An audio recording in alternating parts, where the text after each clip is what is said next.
Programang ito ay rated SPG. Maaaring may masiselang tema, lengguwahe, karahasan, sexual, horror o droga na hindi angkop sa mga bata. Naririto na nga ang mga patindi ng patinding mga eksena sa FPJ Batang Quiapo.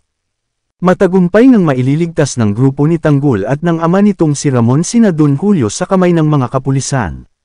Ngunit, katakot-takot namang sermon ang nakuha ni Garcia matapos nitong hindi magawang barilin si Tanggol. Kaya naman nang malaman nga ni Rigor ang pangyayari ay ganoon na lamang ang galit niya lalong-lalo na kay Garcia dahil sa kapalpakang ginawa nito.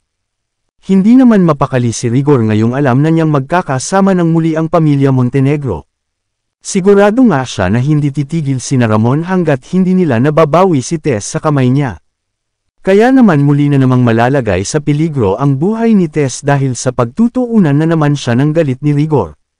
Dahil nga sa alam ni Rigor na sa oras na magkita sila Tess at Ramon ay siguradong hindi magdadalawang isip si Tess na sumama dito. Kaya naman ano nga kayang maitim na balak ang gawin ni Rigor kay Tess? At ito na nga ba ang magiging dahilan upang mawala na ang karakter ni Tess sa Batang Quiapo? Abangan ang mga susunod na magaganap sa mga susunod pang episode. Upang patuloy na tumutok sa mga bagong kaganapan sa FPJ Batang Quiapo ay panatilihing nakasubscribe sa aming YouTube channel upang palaging maging updated. Maraming salamat sa patuloy na pagsubaybay at panunood.